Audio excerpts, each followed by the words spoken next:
Yeah, judging by how loud it was from my hotel room, I'm glad that a few of you were able to wake up this morning. Sounded like everyone was having fun. But let's kind of get started here on the presentation. Click through some of these. So as she mentioned, there we go. So my name is Percival. I'm a partner at 500 Startups. This is my first time to Turkey, first time to the Middle East as well. Although 500 Startups is not really like most typical Silicon Valley VCs. Most of them like to stay in their backyard. They don't like to drive too far. 500 Startups is a little bit different. We believe that most of the great entrepreneurs are not in California, and they're throughout the world.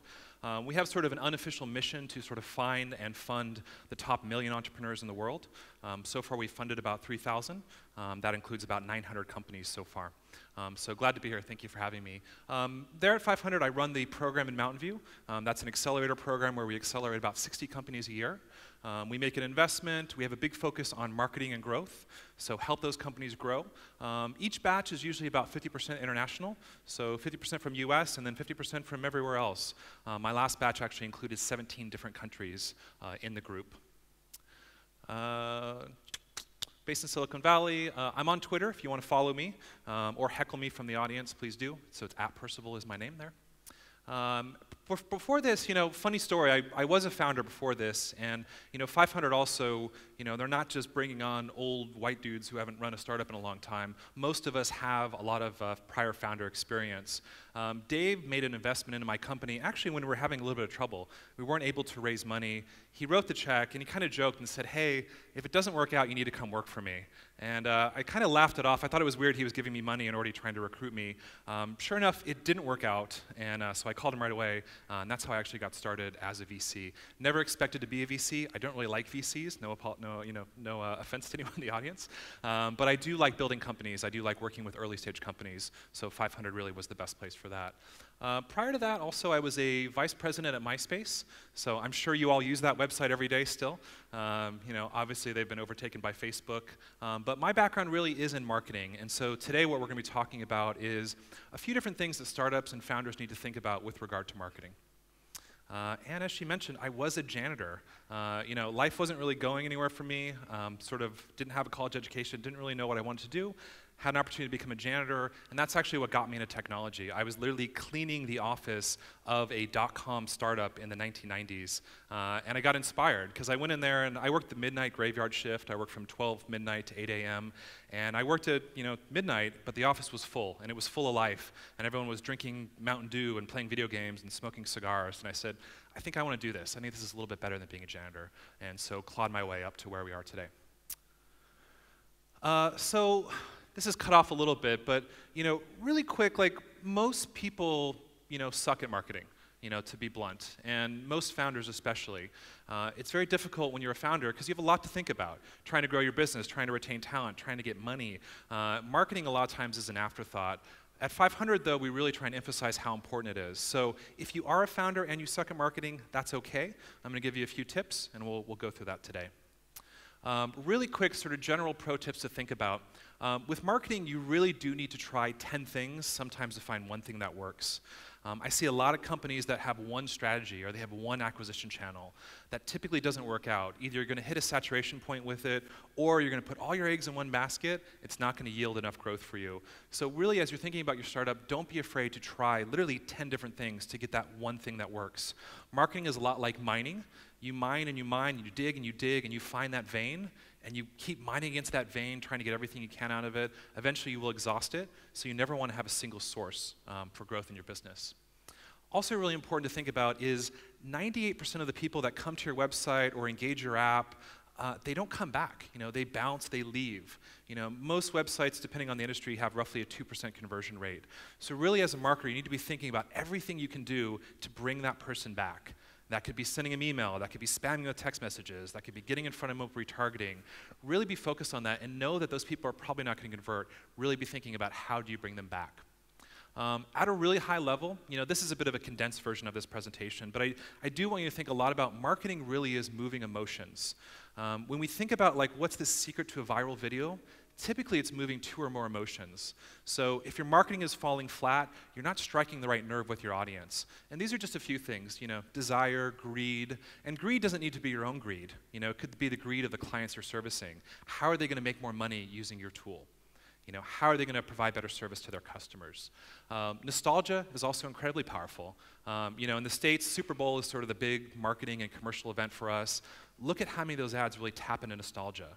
They try and bring you back. They try and make an emotional connection with you. FOMA, if you don't know, FOMA essentially is the fear of missing out. If you do not get this app, you're missing out. If you do not use our product, you're not providing the highest level of service. So think about these as levers that you can use with your audience to try and drive more engagement or to get them to actually use your product. Knowing your stuff with regard to marketing is really important for fundraising. It's especially important at the seed stage. We saw a lot of presentations here yesterday, and a lot of them are very early, so they were showing forecasts and they were trying to sort of push vision. I didn't see a lot of people talking about how they were going to grow their business. Now, if you're early on, you don't have the numbers, but as an investor, I need to know that when I do give you money, you know where to spend it. So, and also that you can articulate your metrics. In founders that I deal with, where if I ask them a question and they their eyes glaze over, or these are really, really bad signs. I really don't want you to learn on the job, especially with my money, because that is going to waste a lot of capital and it's going to take a lot longer. So being able to articulate metrics, being able to talk to investors about how you grow your business is incredibly important, and I'll go through a few tips on that as well. This is kind of a personal thing that bugs me, and founders still do this to this day. It's like, we did this with no marketing. That's probably the worst thing you can say to an investor. Or, we're just going to go viral. That is really vague, and I don't know what that means. Are you getting a disease? Is something happening? When you say that we're doing this with no marketing, you might as well be saying that I don't know how this is growing. And I don't want that as an investor. I want to know that you know how to grow the business and how to even grow it further. So really try and avoid these two different phrases.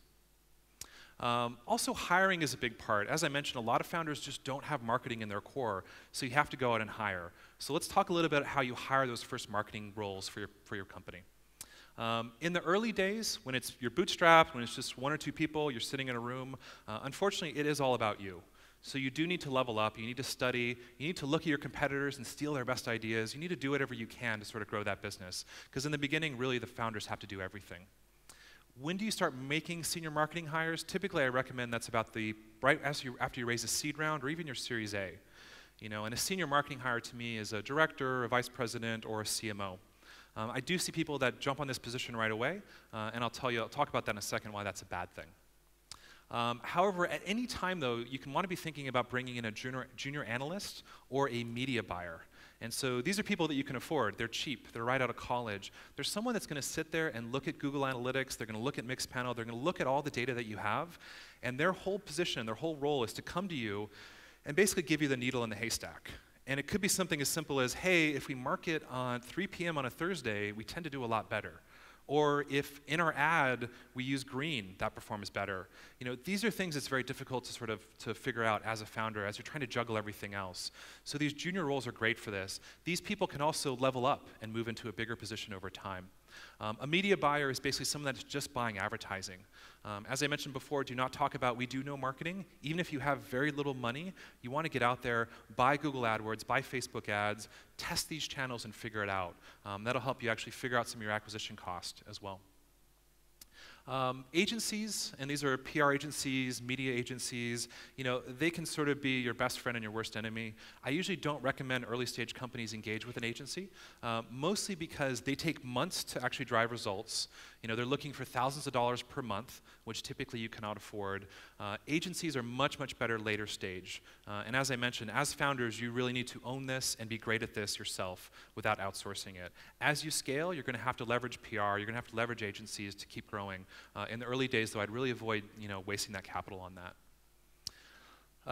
When I talk about avoiding the CMO trap, so CMO, if you don't know, it's a Chief Marketing Officer. It always kind of cracks me up when I see a startup. They're tiny, and everyone has a C-level position, and everyone has a senior role. A CMO is a very mature role, has a lot of compensation. Usually that person has a lot of experience, so it really doesn't make sense to bring him in too early. It's a few things. One, you can't really afford them. Also, you're bringing in someone early at the highest possible position. You're not giving them any room to move up and down, or to move up in the business. So be careful about bringing in a CMO a little bit too early. And the nice thing too about a marketing position too is it's very quantifiable. They are doing their job or they're not. And you can measure that against revenue, you can measure that against installs, whatever that might be. So if there's a great marketing hire that you want to get but you can't afford them, you basically put performance compensation in place. And I've done this many times, and typically it's equity. And because you can go to them and say, hey, listen, we have to get 10,000 users to raise our Series A.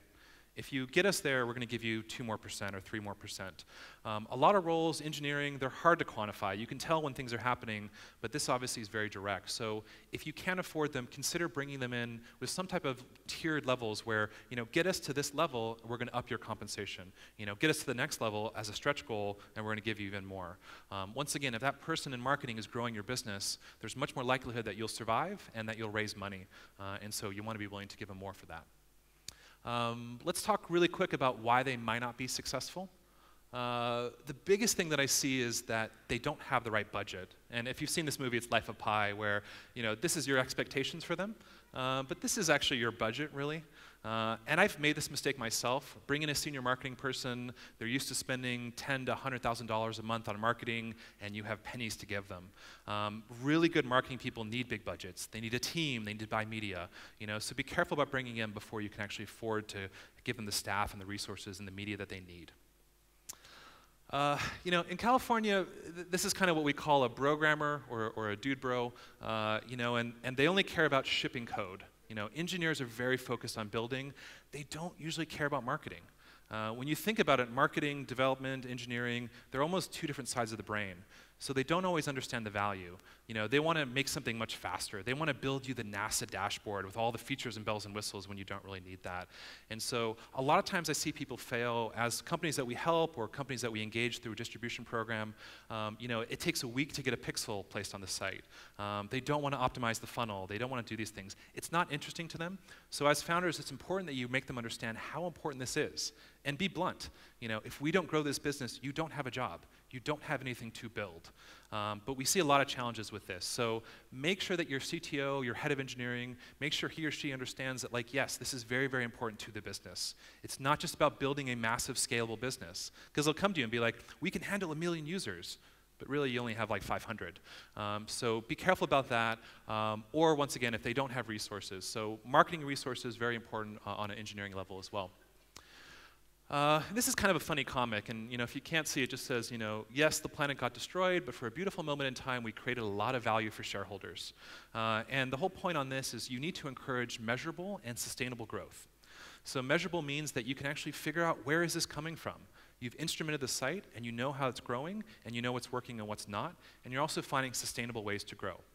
Unsustainable ways would be something like, oh yeah, well, we just gave everyone 50% off forever. We're going to lose a ton of money, but that thing is just growing like crazy. So this is really important. I do see people this balancing act because you have to get the numbers, but just don't give it away. Don't be bringing in bad customers for the sake of getting growth. So measurable, sustainable growth is very important. There's lots of lingo in marketing, and we don't have time to go through kind of all of these, but you can take a photo, and I'm happy to post this online. As you notice, marketing, a lot of acronyms, a lot of abbreviations. But let's talk about really quickly, what are the most important? What are investors going to ask about? That top one up there is probably the most important. What does it cost you to acquire a user? So what is the CPA? What is the acquisition cost? And then they're also going to ask you, what is the LTV? So what is the lifetime value of that user? They start asking you these things because in their mind, they're trying to think, is this business sustainable? Do the unit economics work? Or is this a business where I'm going to be putting money in and it's not going to go anywhere? And so those are incredibly important. You want to make sure that when they ask you, what they are, you know exactly what it is. You don't fumble it. You don't think about it for a while. You can spit out and say, our acquisition cost is $3.30. And on average, we make $10 per user. So you've told me, okay, great. You can actually get ROI positive with your customers fairly quickly. So this stuff is very important. Other ones that we want to touch on, churn rate is also important, especially if your business is subscription-based or a mobile app. Investors will ask you, what is your churn rate?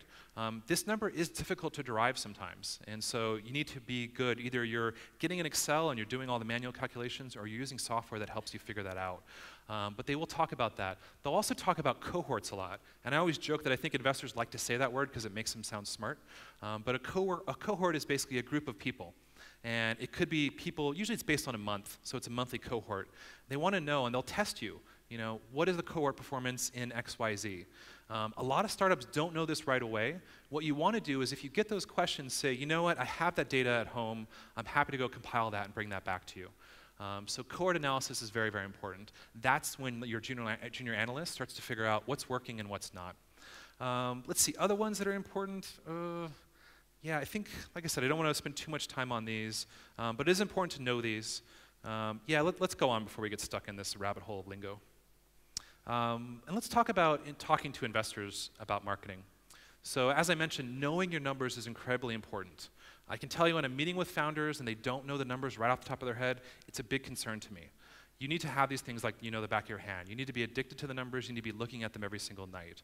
So think about what are the most important KPIs for your business. Know them, have them memorized, study them before you go in to meet with them, and know them. Don't sit there and sort of, I'm not sure, especially on those really important ones. Sort of related to that, never use ranges when you're talking about it. So if we're talking about acquisition costs, don't tell me it's $3 to $5 or even worse, $3 to $10. That range really concerns me. It shows me, one, that you may not be completely in tune with the numbers, and it's hard for me to extrapolate what this business is going to take to actually grow. So don't use ranges. Be very, very precise. As I mentioned, what is your acquisition cost? It's $3.30.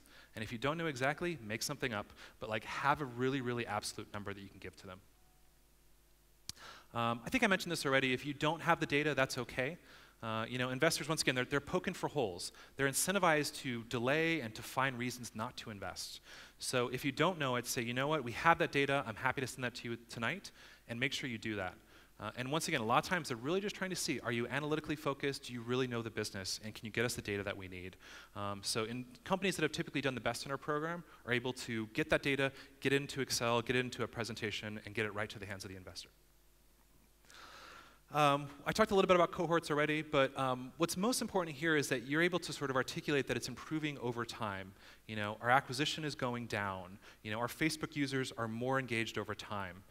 So being able to talk about different cohorts, either by source of acquisition, or by month, or by week, or whatever that might be, and be able to show that it's improving over time. Your startup is really early, really young, so I'm looking for any sign that I can see momentum is growing. Momentum is building and it's headed in the right direction.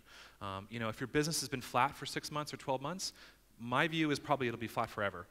So I really need to see that this thing is improving and getting better. This is a slide that when I was fundraising that I used, and this is what I really, really like to see from founders. And so it's a few different things. The big part here, this chart, you're showing me that once again, you know where all of your traffic is coming from, all of your users, all of your revenue is coming from, and there's multiple sources. There's a diverse selection of acquisition sources going on. Other important things is you talk about your top performing channels. So you have a few channels that are doing really, really good. And at the same time, it's okay to talk about channels that are not doing so well. I think I mentioned this, but I don't want you to learn on the job as much as possible. I don't want you to learn on my money, because that means the money will be gone quick and you'll need more of it. So going out and actually telling investors that, hey, listen, we've already tested these things. We're not going to put your money into AdWords and Grandma's Bingo Team and other things. We're going to save it for the channels where it actually works. Just about out of time, so let me kind of move through this quickly. Be careful about discounting. This is especially true for e-commerce. You see a lot of e-commerce brands where they're offering daily deals, major discounts to get that money in the door. This can be really troubling because the users you acquire through discounting typically are the worst users. This is a big reason why Groupon did not work out. Groupon was able to fill the door. So if you're a restaurant, you could fill the door and get everyone in there. They didn't come back. And many of your businesses are going to be based on retention and repeat purchase behavior. So be very, very careful about discounting too much just to get those numbers in. I think I've already talked about this a little bit too. Bad customers, bad users, they will drag you down. Quick example, my e-commerce business, I had a few spots where I was desperate and I was acquiring really, really bad users. And they drove my customer service people crazy to the point where they wanted to quit. They also didn't keep buying. They just take and leave, so be very, very careful. You want to be focused on the best customers that you can retain over time. You don't want people that are going to be dragging down your numbers. This is also really important too. Very high overhead partnerships that have very low yield. So once again, don't put all the eggs in one basket. A lot of people say, yeah, we're going to do this one thing and it's going to just take us off, and they're going to email our product out to 100,000 people. 100,000 people, it seems like a lot of people. But remember, only 10% of them actually open the email, and then only 3 or 4% actually click through. So be very, very careful. If you're working on a partnership for 3 to 6 months and it's the only thing you're doing, like don't be surprised if at the end of the day that you almost get nothing out of it. So be very, very careful. Also be careful about doing partnerships with other startups, especially ones that are smaller than you. You know, they probably need you more than you need them, and really you're not going to get much out of it. So be very, very careful. Partnerships typically don't grow businesses until much, much later on. You probably saw Airbnb just did a big deal where they're pre-installing on phones. Like this is a massive, massive company many, many years down the road. Now they're doing partnerships. In the beginning, you need to be able to directly acquire customers yourself, not be dependent on someone else. And this sort of ties back into this sort of PR and working with agencies. Be careful, PR agencies, like, yeah, they're good at PR, they're good at selling. They will convince you that you're going to be on the cover of XYZ magazine and that's going to make your business blow up.